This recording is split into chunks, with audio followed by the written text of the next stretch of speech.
Ang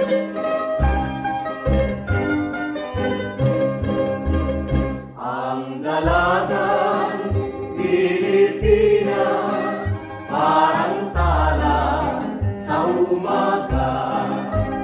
Kung tanawin ay nakaliligaya, may ningning na tangi at dakilang ganda. Maging sa ugali, maging sa kulilos, mayumi, mahinhin, mabini ang lahat na mayos. Malinis ang puso, maging sa pag-iiro, may tibay at piling ng loob.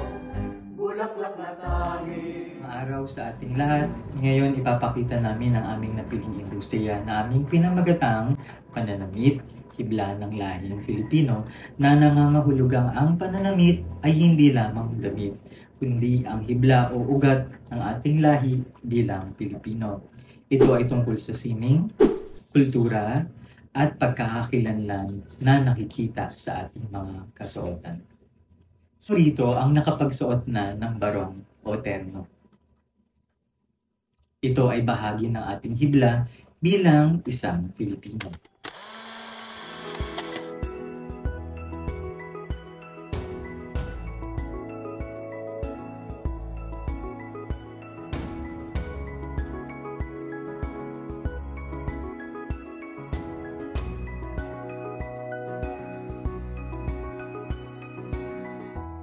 Simulan natin sa kasaysayan ng pananamit sa Pilipinas. Bago pa man dumating ang mga Espanyol, mayroon ng natatanging kasuotan ng mga Pilipino na gawa sa hibla ng halaman tulad ng abaka at ng pinya. Ang abaka na mula sa puno ng saging ay matibay at ginagamit para sa mas mabibigat na tela, habang ang pinya naman mula sa dahon ng pinya ay mas pino at translucent, perpekto para sa mainit na klima natin. Ipinapakita rin ng mga pananamit na ito ang katayuan sa lipunan.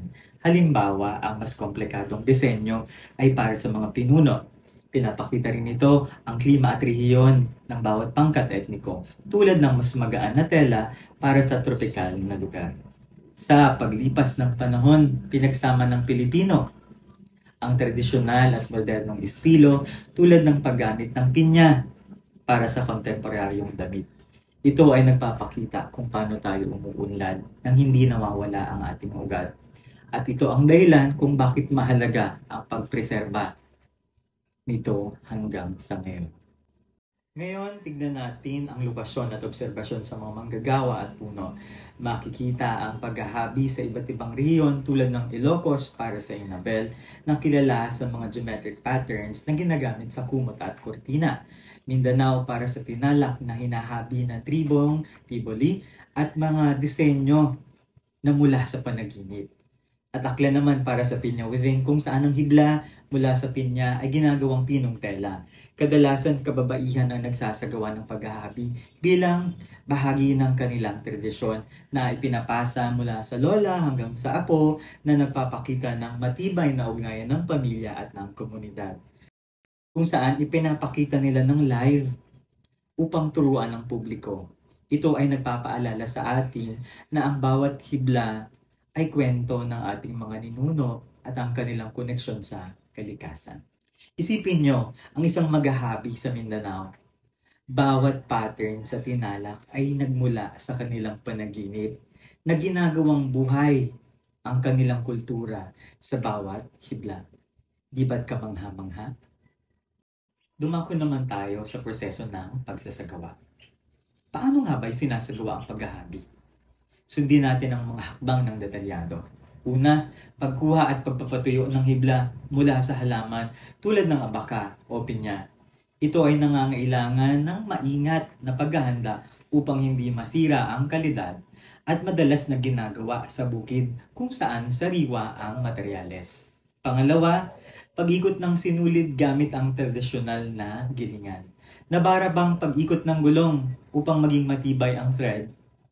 At ito naman ay nangangailangan ng oras at katumpakan o precision.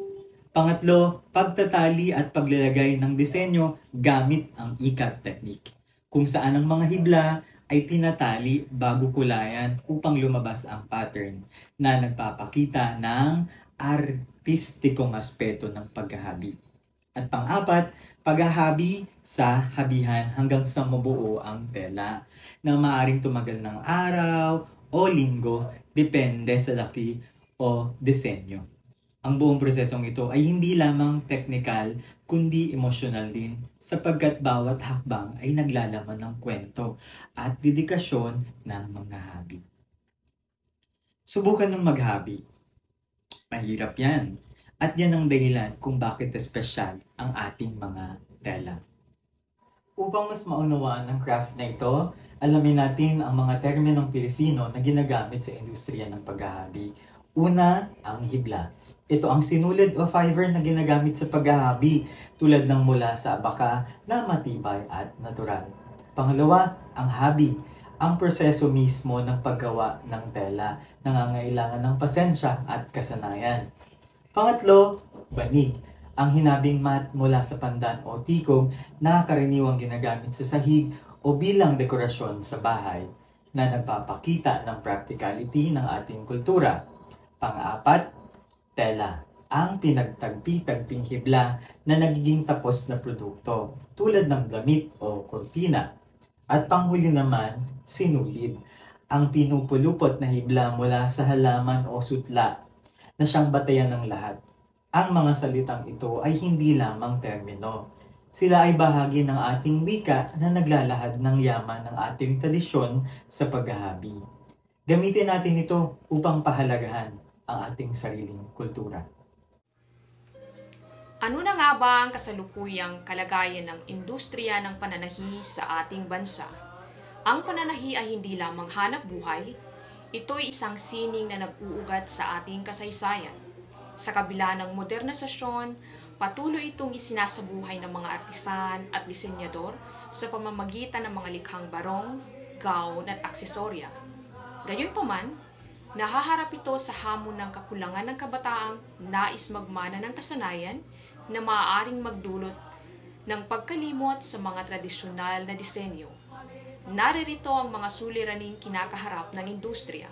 Una, kakulangan ng pondo at suporta mula sa gobyerno, mataas na presyo ng materyales at limitadong merkado, pagkaunti ng kabataang nais magmana ng kasanayan, at panganib na mawala ang mga katutubong disenyo.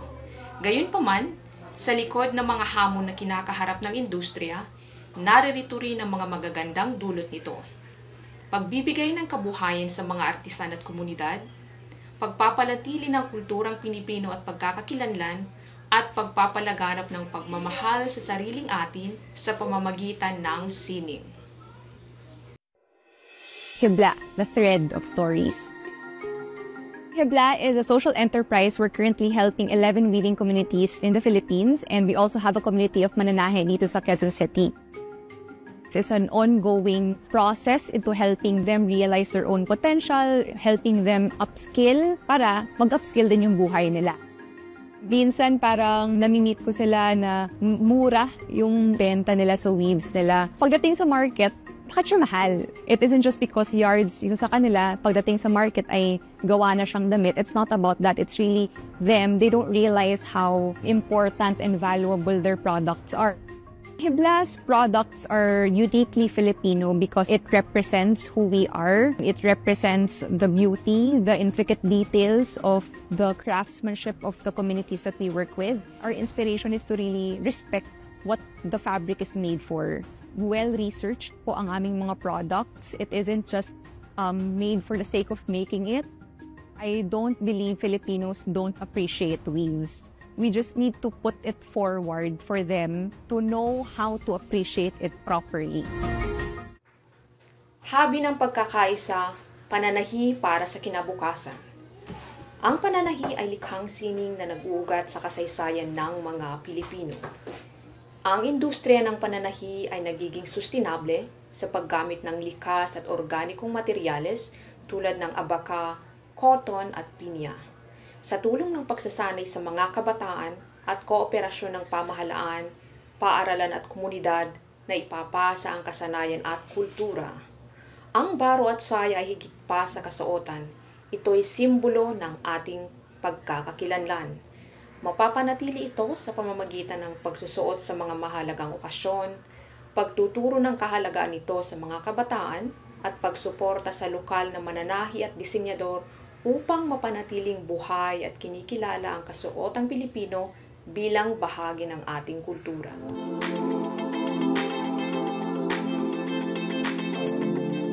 Weaves, textiles, and it's not just aesthetics, but it also signifies the livelihood of the people.